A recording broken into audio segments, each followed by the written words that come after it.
The snow beneath your feet is not white. It is a churning sludge of ash, mud, and frozen blood. The air does not smell of pine or incense. It reeks of sulfur and burning flesh. It is Christmas night, 1467. But there are no carols ringing out across the town of Baia. There is only the sound of a superpower dying.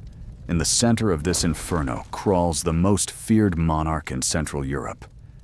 King Matthias Corvinus of Hungary is not leading a glorious charge. He's being dragged through the slush on a makeshift stretcher, bleeding from 3 arrow wounds in his back. His legendary Black Army is dissolving around him, trapped in a city that has become a furnace. And the man hunting him down is not a pagan warlord. It is not a barbarian invader. It is his own vassal. It is a Christian prince who looked at his own city, filled with enemy soldiers, and decided to burn it to the ground just to watch them scream. History books remember Stephen the Great as a saintly defender of the faith. But the survivors of that Christmas massacre knew the terrifying truth. Stephen was not just a warrior. He was a tactical psychopath. He understood a brutal lesson that his famous cousin, Vlad Dracula, never quite mastered. When you are a small fish in a tank of sharks, you do not simply fight for survival. You tear the tank apart. To understand the man who would one day burn his own capital to save it, we must first look at the boy who watched his world dissolve in a pool of wine and blood. We have to rewind the clock 16 years before the fires of Baia to an autumn night in October 1451. Stephen was barely a teenager. He was not yet the Great. He was not yet a general. He was simply the son of Bogdan II, the ruling prince of Moldavia. The setting was supposed to be a sanctuary of peace, a wedding feast in the village of Ruseni. For a few brief hours, the constant paranoia of Balkan politics had been suspended. The heavy wooden doors were unbarred. The wine was flowing freely. The guards had lowered their spears to join the festivities, but in the brutal game of thrones played in Eastern Europe, lowering your guard was not a mistake. It was a death sentence. As the laughter reached its peak, the doors to the banquet hall did not swing open for a late guest. They were kicked open by an assassin. Petru Aron, Stephen's own uncle, stormed the hall with a band of hired mercenaries. He had not come to offer a toast. He had come to steal a crown. Before the royal bodyguards could even stumble to their feet, the wedding feast turned into a slaughterhouse. From the shadows of the hall, the young Stephen watched a scene that would scorch itself into his retina forever. He saw his father, a strong and capable warrior, cut down amidst overturned tables and shattered pottery. He watched as his uncle, a man of his own blood, gave the order. Bogdan II was beheaded right there on the banquet floor, his blood mixing with the spilled wine, staining the boots of the usurper. In the ensuing chaos, Stephen managed to slip away into the freezing darkness. In a single hour, he had lost everything. He was no longer a prince. He was a fugitive. He was an orphan. He was a loose end that his uncle needed to cut. He fled south, crossing the jagged peaks of the Carpathians into Transylvania and then Wallachia. It was here, in the cold, unforgiving wilderness of exile, that destiny played its most ironic card. Stephen found refuge with another noble orphan, a young man who carried a nearly identical burden of trauma and rage. His name was Vlad Dracula. History often paints them as bitter rivals, but in those early, desperate years, they were blood brothers bound by a shared nightmare. Their lives were terrifyingly parallel. Both were sons of murdered fathers. Both had seen their thrones stolen by usurpers backed by foreign powers. Both were living on borrowed time, hiding in the shadows of the Hungarian and Ottoman empires, waiting for a knife in the dark. During these long nights of exile, they learned the brutal curriculum of survival. They analyzed exactly why their fathers had died. Stephen's father had made the mistake of trusting his family. He died for it. Vlad's father had made the mistake of trusting the local nobility, the boyars. He was buried alive for it. The lesson was etched into their developing minds like acid on stone.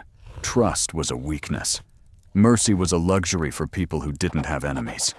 If you wanted to keep your head in this region, you had to be faster, crueler, and more suspicious than the vipers surrounding you. Vlad, older and already twisted by his time as a hostage in the Ottoman court, burned with a fiery, chaotic desire for revenge. He wanted to make the world hurt as much as he hurt. But Stephen was different. Stephen was quieter. He was observing. He was calculating. He realized that revenge was useless if you didn't have the power to sustain it. While Vlad sharpened his stakes, Stephen began to sharpen his mind. He was preparing not just to kill a usurper, but to build a fortress that could never be breached again.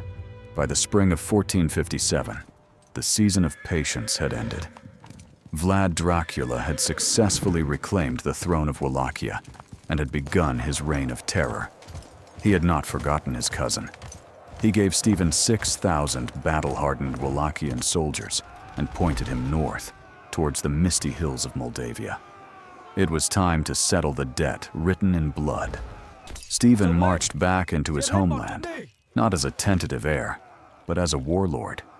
He met his uncle, the usurper Petru Aron, on the muddy battlefield of Doljești. This was not a polite skirmish between gentlemen. It was an execution.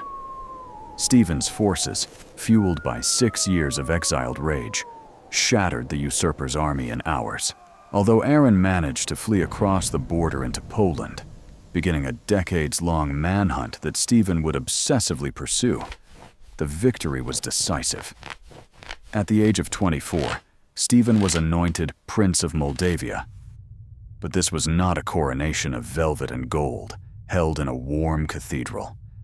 The ceremony took place in the open field at Direct Campi, under a gray, weeping sky, surrounded by soldiers who were still wiping enemy blood from their swords. It was a coronation of iron. As the crown was placed on his head, Stephen looked out at the faces of the Moldavian boyars, the wealthy nobility who had gathered to pledge their fealty. He saw the men bowing low before him, but as he looked into their eyes, he didn't see loyalty. He saw the same men who had stood by and watched his father die at that wedding feast. He saw the men who had bowed to his father, then bowed to his uncle, and were now bowing to him. He knew their loyalty was as thin as the morning mist. To them, he was just another temporary manager in the revolving door of Moldavia's lethal politics. They believed they could control this young, inexperienced prince, just as they had controlled his predecessors. They thought they had crowned a puppet. They were dead wrong. They had crowned a man who had spent every night of the last 6 years planning exactly how to dismantle their power, bone by bone. Stephen knew that his cousin Vlad had solved the problem of treachery with spectacular brutality. Vlad had invited his nobles to a feast and impaled them all while he finished his dinner. It was effective, certainly, but it was unstable. It created a climate of pure terror that eventually left Vlad isolated, with no one competent left to run the country. Stephen chose a path that was arguably more dangerous, but infinitely more sustainable. He launched a systematic purge, but he did it with the cold precision of a surgeon rather than the rage of a butcher. He seized the vast estates of any boyar who showed even a flicker of disloyalty. Executions were frequent, yes, but they were always followed by a strategic redistribution of assets. He took the land from the old, entrenched families who felt entitled to rule, and he gave it to a new class of men. He called them the Viteji, or the Braves. These were not high-born aristocrats with soft hands. They were lesser nobles, free peasants, and soldiers who had distinguished themselves in the mud of battle. Stephen offered them a simple, revolutionary deal. Fight for me, bleed for me, and I will give you land, status, and a voice. For the first time in the region's history, a Moldavian peasant had a direct line of loyalty to the prince, bypassing the local lords entirely. This was a social revolution. In the feudal system of Europe, armies were usually collections of private levies raised by local barons. If a baron didn't want to fight, his men didn't show up. Stefan broke this dependency. By creating the vitegi, he built a standing army that answered only to him. When he called the banners, 40,000 men would answer, not because their lord forced them, but because their prince had given them a stake in the country they were defending. By the early 1460s, Stefan had achieved the impossible. He had pacified the internal chaos of his country. He had a loyal army, a full treasury, and a secure throne. But in the Balkans, stability is a fleeting luxury. Just as he finished securing his own house, the neighborhood began to burn. South of the border in Wallachia, his cousin and former ally, Vlad Dracula, was picking a fight that he couldn't win. Vlad had stopped paying tribute to the Ottoman Sultan and had begun his infamous campaign of terror, impaling Turkish envoys and raiding Ottoman territory. The response from Constantinople was inevitable and massive. Stefan watched the gathering storm with a calculating eye. He owed Vlad for the help in regaining his throne years ago. The code of chivalry, the bond of blood, and the shared Christian faith all dictated that he should ride south and stand shoulder to shoulder with his cousin against the Islamic invasion. But Stefan was not a knight in a romance novel. He was a practitioner of realpolitik. He looked at Vlad's reckless provocation of the Sultan, and he looked at his own fragile, newly built state.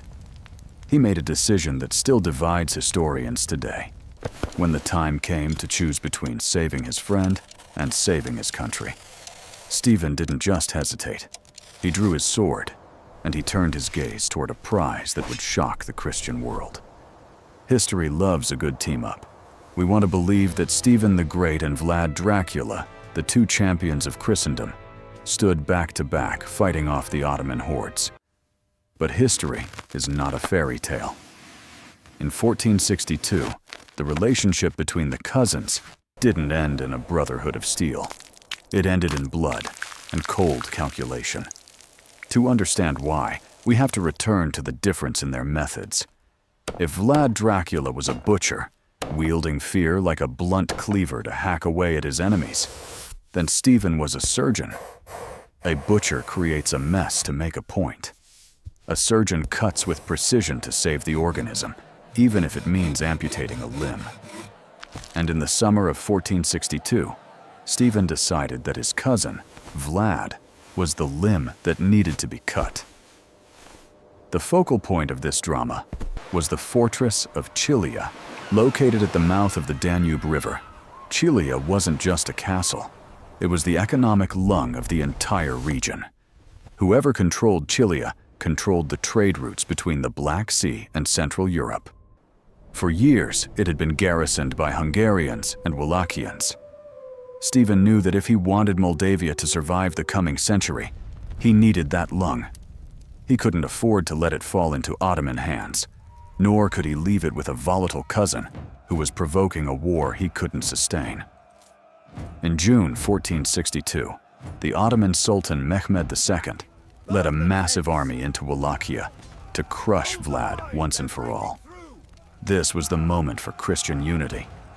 But while Vlad was launching his famous night attack to assassinate the Sultan, Stefan did something unthinkable. He marched his army to Chilia, not to help Vlad, but to take the fortress from him.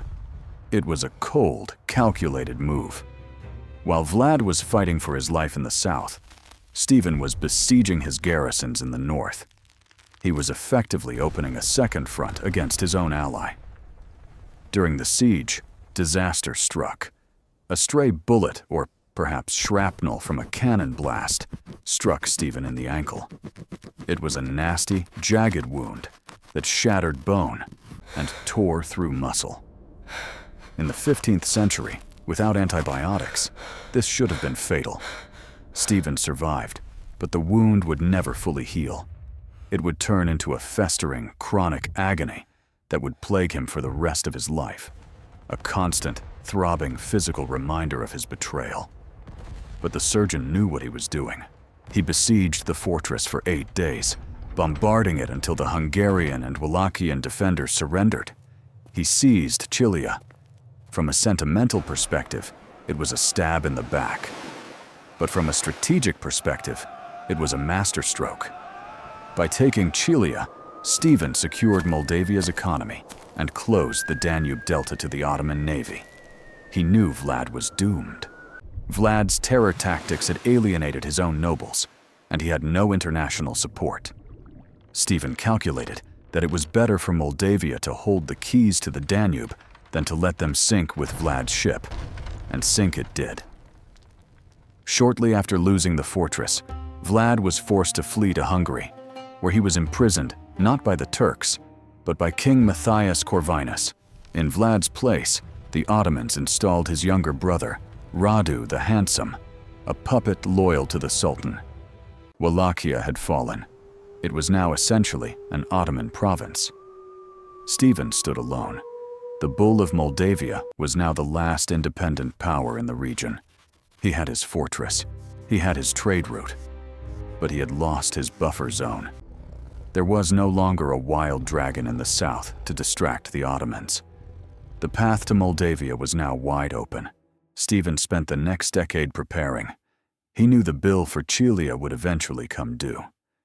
He stopped paying the annual tribute to the Sultan, a direct, calculated challenge that echoed Vlad's earlier defiance. But unlike Vlad, Stephen didn't rely on spikes and performative terror. He relied on the viteji, his peasant army, and the network of stone fortresses he had painstakingly restored. In 1474, the summons finally arrived. Mehmed the Conqueror, the man who had humbled empires and turned the Hagia Sophia into a mosque, was tired of this insolent Moldavian prince. He didn't just want the tribute money anymore. The Ottoman treasury was overflowing with gold. He wanted submission. To Mehmed, Stephen's defiance was a dangerous spark that could ignite rebellions across the Balkans. The Sultan decided to stomp it out. He didn't come himself. Not yet. He sent his most trusted general, Suleiman Pasha the eunuch. Suleiman was given a force that defies modern comprehension for the medieval era, 120,000 men. To put that in perspective, the population of London at the time was barely 50,000. This wasn't an army. It was a migrating nation of soldiers, camp followers, artillery, and livestock. It included the elite janissaries, Christian children raised as fanatical Muslim warriors, and the terrifying Sipahi cavalry. Their orders were explicit: crush Stephen, install a puppet ruler, and turn Moldavia into a stepping stone for the invasion of Poland and Hungary. Against this tidal wave, Stephen could muster perhaps 40,000 men, and the majority of them were not professional soldiers clad in plate armor. They were the Rosacea, free peasants armed with spears, axes, bows, and a desperate love for their land. On paper, it was a suicide mission, 3-to-1 odds against the best-trained war machine on the planet. But Stephen knew something Suleiman ignored. He knew the calendar. The Ottomans invaded in late 1474. Winter was closing in. Stephen looked at the gray sky and the freezing mud, and he decided to weaponize the landscape itself. He issued a command that sent a shudder through his own people, a command that required an iron will to enforce: leave nothing for the enemy. This was the scorched earth strategy taken to its absolute extreme. As the Ottoman column lumbered north across the Danube, they didn't find a land ripe for plunder. They found a ghost world. Villages were abandoned, stripped of every grain of wheat and every scrap of cloth. Granaries were empty, standing like hollow skeletons against the skyline. Wells were filled with animal carcasses or poisoned with rotting vegetation. The Moldavians had taken their cattle, their families, and their food, and vanished into the deep forests and mountains. Imagine being an Ottoman soldier in that column. You are marching hundreds of miles from the warm sun of Anatolia. The temperature is dropping below freezing. You are hungry, but there is no food to forage.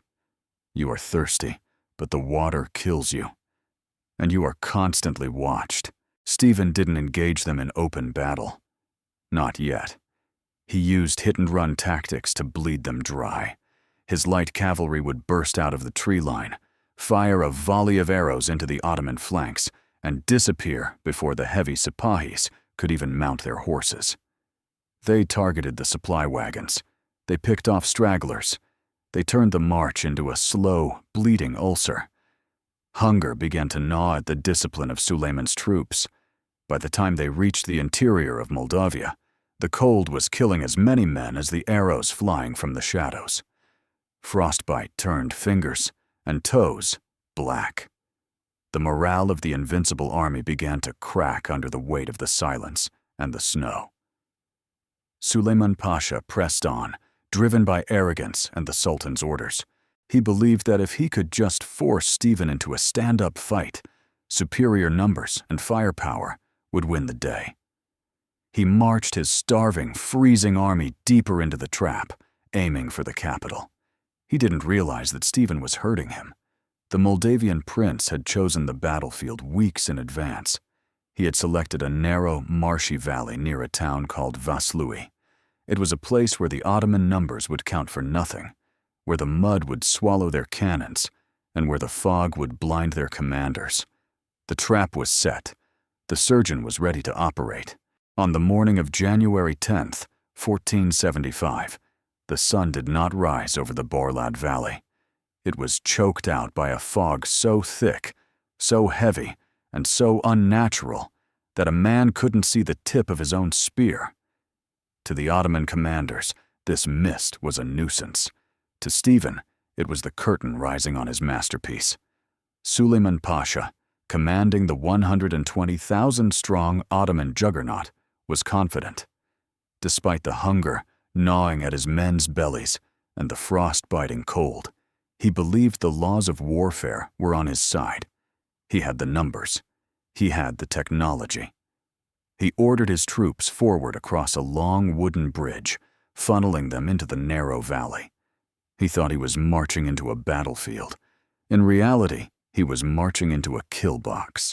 The ground beneath the valley was a deceptive horror.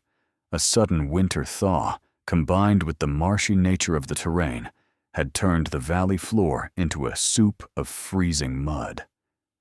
As the heavy Ottoman cavalry, the Sipahis, charged forward to clear the path, their horses didn't gallop. They sank.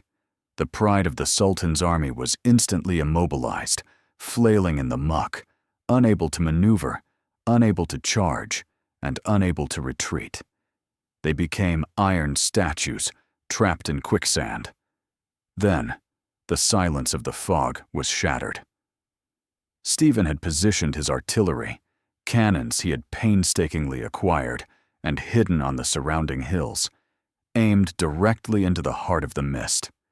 They fired blindly, but the target was so dense, so packed with human bodies, that they couldn't miss. Cannonballs tore through the ranks of the Janissaries, turning formation drills into a slaughter. Limbs and shields were thrown into the gray air, but the cannon fire was just the opening note of Stephen's symphony. The real stroke of genius, the move that proved Stephen was operating on a psychological level far above his peers, came from the forest. Stephen had ordered his musicians, thousands of buglers, drummers, and pipers, to hide in the dense woods far to the side of the main battlefield. They were miles away from the actual Moldavian army. At his signal, they began to play. Thousands of bugles blasted the signal for a charge. Drums thundered through the trees, echoing off the valley walls. To the Ottoman commanders, disoriented by the fog and the chaos, it sounded like a massive fresh army was attacking their flank. It sounded like the main Moldavian force was coming from the woods. Suleiman Pasha panicked. he made the fatal mistake. He ordered his troops to turn and face this invisible threat. The Ottoman lines twisted in confusion, exposing their backs to the valley floor. They braced for an attack from the forest. But there was no army in the woods. There were only musicians. There was a phantom. As the Ottoman Leviathan turned to fight a ghost, Stephen unleashed the real blow. From the mist in front of them, his heavy infantry and the peasant soldiers, who had been waiting silently, like statues in the snow, charged. They didn't fight with the elegance of fencers. They fought with the fury of men defending their burning homes. They wielded long axes, heavy maces, and scythes, weapons designed to pull knights off horses and hack through plate armor. The result was not a battle. It was a massacre. The Ottoman army, the conquerors of Constantinople, dissolved into a panicked mob. The claustrophobia of the valley turned deadly. As the front lines tried to retreat from Stephen's axes, they ran into the rear lines, still pushing forward across the bridge. The crush was horrific. Men were trampled to death by their own comrades. The bridge, groaning under the weight of thousands of panicked soldiers, collapsed, dumping hundreds of janissaries into the freezing river below. Those who didn't drown were cut down in the mud. The fog lifted to reveal a scene from hell. The valley floor was carpeted with bodies. The mud had turned red. By the time the sun set, 40,000 Ottoman soldiers lay dead. 4 pashas were killed. Over 100 military standards were captured. It was the greatest defeat the Ottoman Empire had ever suffered at the hands of a Christian leader. It dwarfed anything Vlad Dracula had ever achieved. Vlad had raided the Ottomans. Stephen had annihilated them. Stephen the Great rode through the carnage, his horse stepping over the ruin of the world's greatest army. But he didn't gloat. He didn't smile. He knew exactly what he had achieved, and more importantly, what he hadn't. He had won a battle, not the war, as his soldiers celebrated, calling it a divine miracle. Stephen sat in his tent and dictated a letter to the Pope and the kings of Europe. It wasn't a victory lap. It was a desperate warning. "I have cut off the right hand of the pagans," he wrote, "but the other hand is coming." He knew Mehmed II. He knew the Sultan's pride would not accept this humiliation. Vaslui wasn't the end. It was just the provocation for something much, much worse. The conqueror would not send a general next time. He would come himself, and he would bring hell with him. Victory at Vaslui was a drug, and all of Europe was high on it. The Pope hailed Stephen as the athlete of Christ. Royal courts from Venice to Budapest sent flowery letters of congratulation, promising aid that would never arrive. But letters do not stop cannonballs. While the West celebrated a battle won, Mehmed II was gathering a storm that made the previous invasion look like a mere raiding party. In the summer of 1476, the Sultan did what he rarely deigned to do. He took personal command. He marched north with a massive army, but this time he brought an insurance policy. He coordinated with the Crimean Tatars to attack Moldavia from the east simultaneously. It was a strategic checkmate. Stephen was waiting in his prepared defenses, ready to repeat his tactics. But when news arrived that the Tatars were burning villages in the east, his army began to disintegrate. His peasant soldiers, the Razeshi, begged to go home to save their families from the Tatar slavers. Stephen, knowing that a soldier worrying about his burning home is useless, made a heartbreaking decision. He let them go. He dissolved the vast majority of his army to save the populace, leaving himself with barely 10,000 professional soldiers to face the full wrath of the Ottoman Empire. He chose his ground at Razboyeni, a plateau surrounded by dense forests. He couldn't win by force, so he planned to turn the forest into a weapon. As the Ottoman vanguard approached, Stephen set the woods on fire. Imagine fighting in an oven. The janissaries advanced through choking smoke and falling timber, blinded and coughing. For hours, the small Moldavian force held the line, fighting like demons in the burning undergrowth, but the sheer weight of numbers was undeniable. Mehmed II, seeing his troops falter, threw his personal guard into the fray. The Ottoman wave broke over the Moldavian shield wall.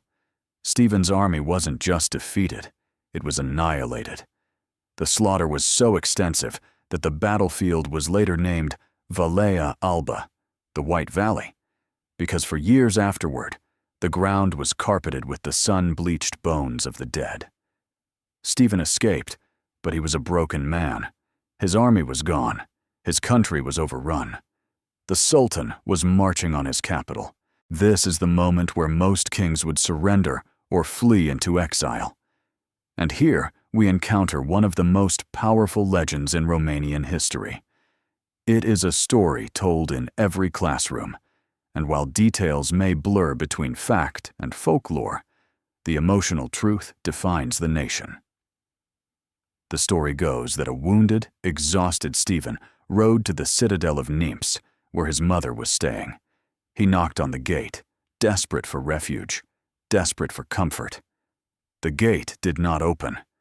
His mother appeared on the ramparts. She looked down at her son, the defeated king, the fugitive, and she refused to let him in. "I am the mother of a winner, not a coward," she is said to have cried. "Go back. Gather what men you can. Die for your country or come back victorious. But do not come in here to hide." Whether she actually said those words is less important than what Stephen did next. He didn't break. He turned his horse around. He rode back into the mountains. He gathered the survivors. He rallied the peasants who had returned from fighting the Tatars. He turned into a ghost. Meanwhile, Mehmed was finding that conquering the land was different from conquering the people.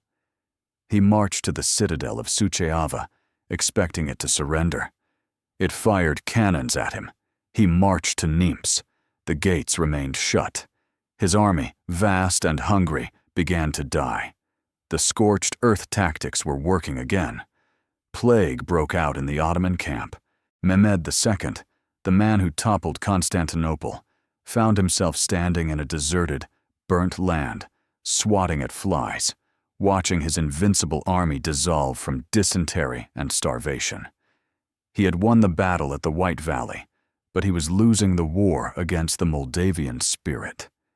In August 1476, with his supply lines stretched to breaking and his men dying by the thousands, the Sultan ordered the retreat.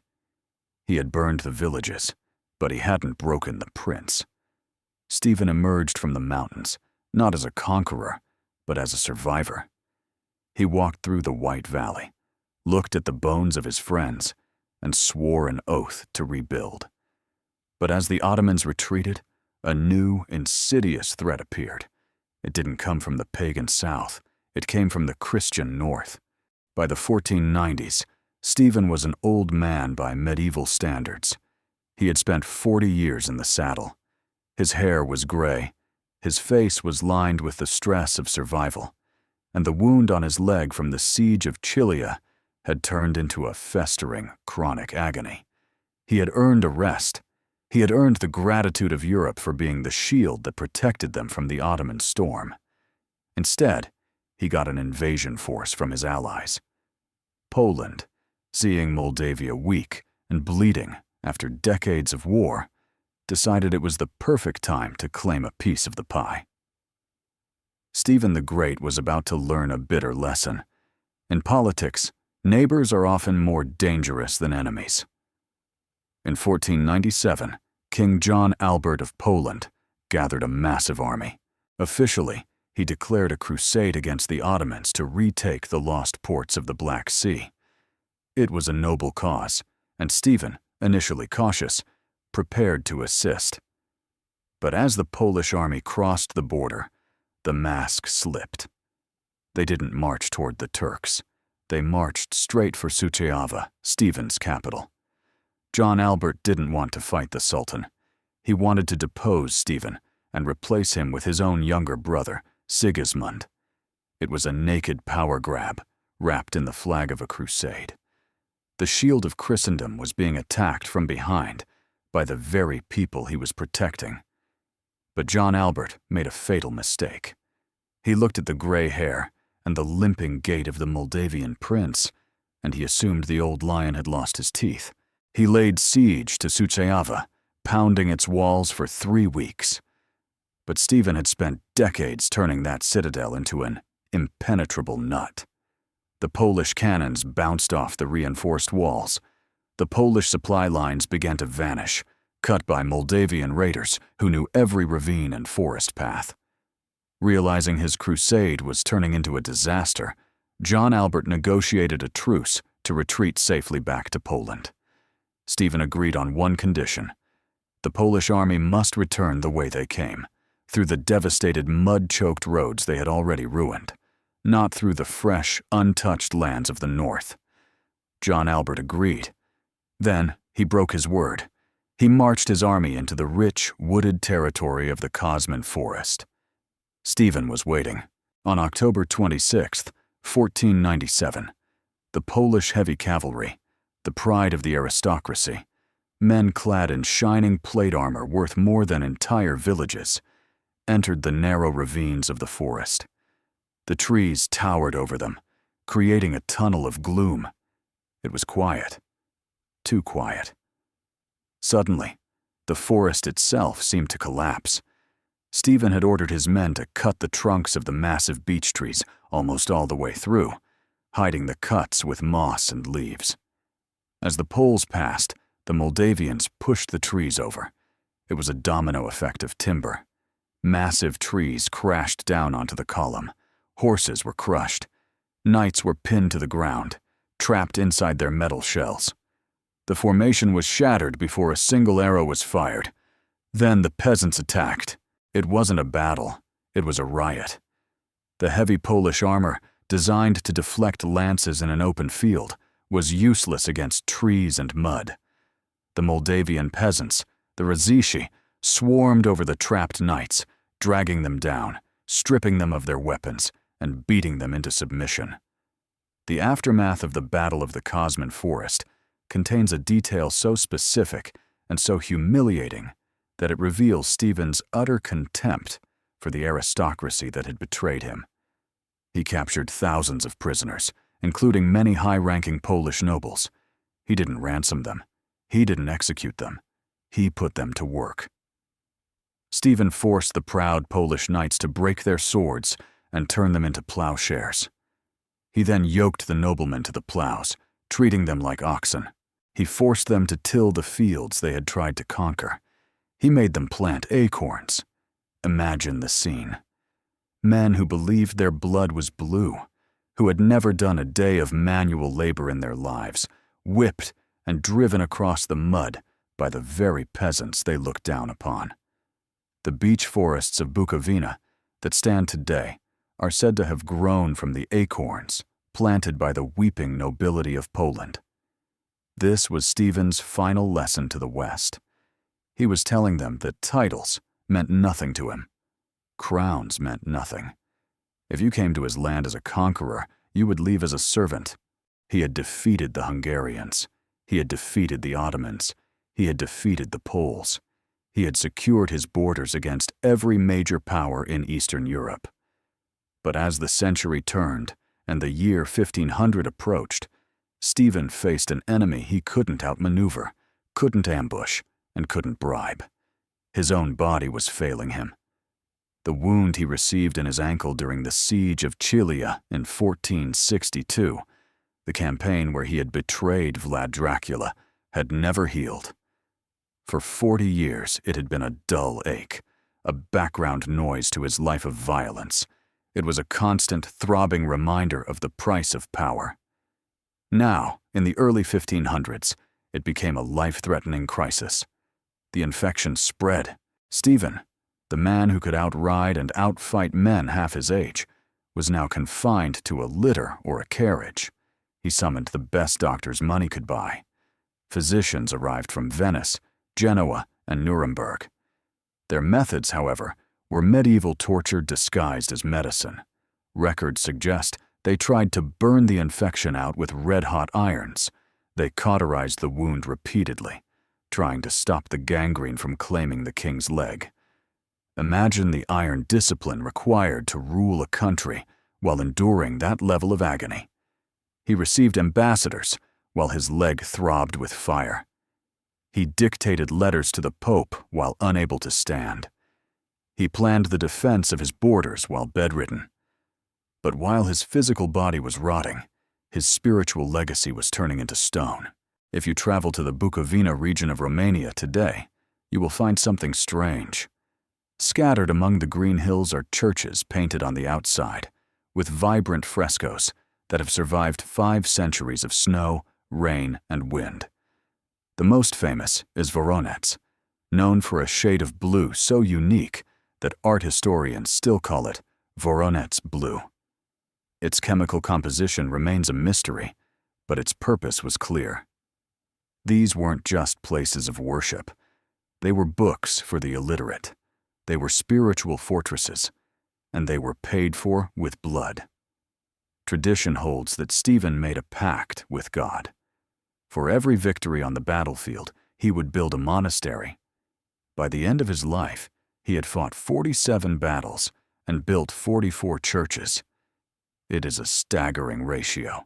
No other monarch in European history has left such a dense physical legacy of their gratitude, or perhaps their guilt. Stephen understood that armies die, walls crumble, and kingdoms fall. But culture, faith, and identity, those can survive occupation.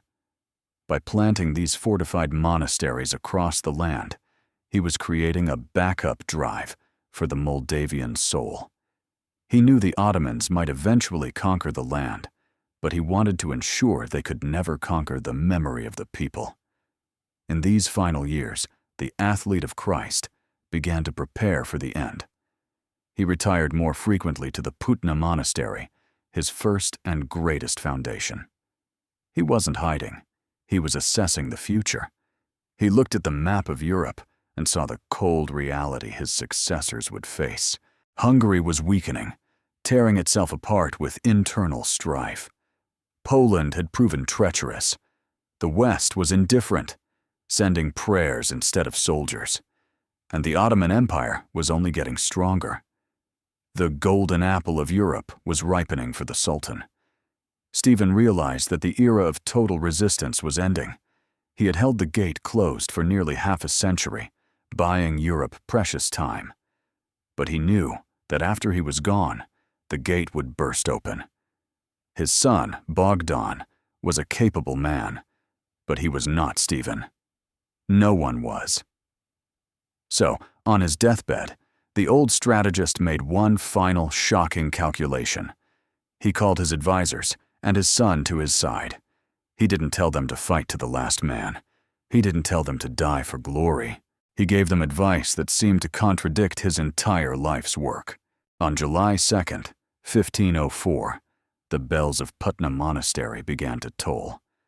The sound rippled out across the misty valleys, carried from village to village, until the entire Principality of Moldavia fell silent.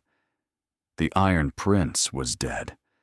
But before he took his last breath, Stephen left his son, Bogdan III, with instructions that stunned the court. He advised his son to make peace with the Sultan. He advised him to accept Ottoman suzerainty. To the casual observer, this looks like failure. It looks like the old man finally broke under the pressure. It looks like the 47 years of bloodshed were for nothing. But look closer. This was Stephen's final masterstroke.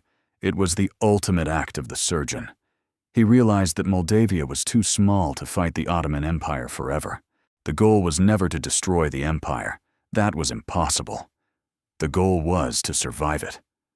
Stephen had fought for nearly half a century not to prevent contact with the Ottomans, but to dictate the terms of that contact.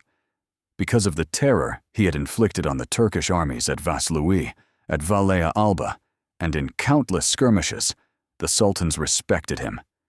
They feared him. They knew that conquering Moldavia would cost more blood than the land was worth. So, when Moldavia finally submitted, it did not do so as a conquered province. It did not become a pashalik, directly ruled by a Turkish governor sent from Constantinople. It remained a sovereign principality. The treaty was unique. Moldavia kept its own laws. It kept its own army. It kept its own church. And it kept its own princes. The Ottomans were strictly forbidden from building mosques on Moldavian soil. They were forbidden from owning land or settling there. All the Sultan got was a bag of gold once a year and a promise of loyalty on paper. Stephen had bought his country's autonomy with the blood of his enemies. He ensured that while the map of Eastern Europe might be painted Ottoman green, the heart of the country remained Moldavian red. This unique status, autonomy within the empire, is the primary reason why Romania exists today as a Latin island in a Slavic sea. In other parts of the Balkans, like Bulgaria or Serbia, the Ottoman occupation was total. Local aristocracies were wiped out, religious institutions were suppressed, and demographics were shifted. But in Moldavia, the institutions survived. The culture was never erased. The language was never lost. So, why does the world remember Vlad Dracula and not Stephen the Great? The answer lies in the nature of fame. Vlad is a global icon because he is a monster.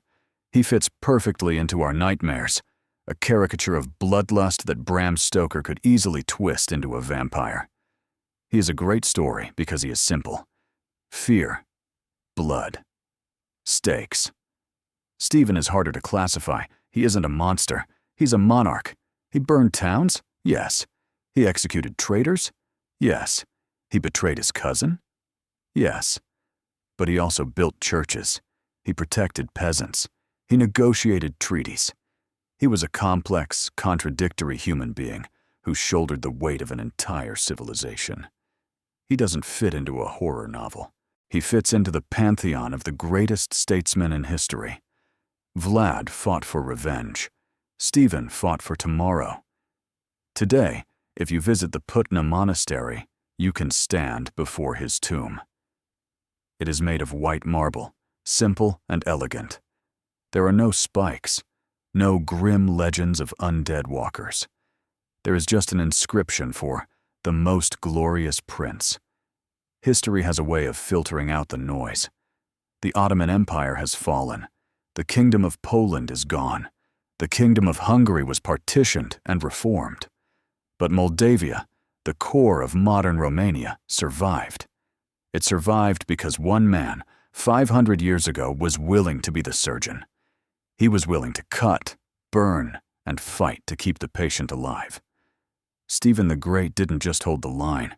He drew it, and he drew it in iron so deep that not even 5 centuries of wind and war could wash it away. So, the next time you see a vampire movie or hear the name Dracula, remember the cousin who stood in the shadows. Remember the man who didn't just want to scare the darkness, but who built the light to hold it back. Stephen the Great teaches us a brutal but necessary lesson about power.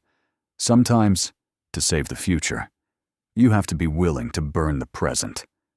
You have to be the surgeon who cuts off the limb to save the body, even if that limb is your own blood. If you found value in this deep dive into the forgotten giant of Eastern Europe, and if you enjoy uncovering the gritty, unvarnished truths of the past, please consider hitting that like button. It helps these stories survive the algorithm just as Stephen survived the empires. I want to know your verdict. Do you think Stephen was right to betray Vlad at Chilia to save his country? Or is loyalty to family worth more than political survival? Was he a hero, or was he a traitor? Let me know in the comments below. I'll be reading them to see which side of history you stand on. Don't forget to subscribe and turn on notifications for more forgotten legends.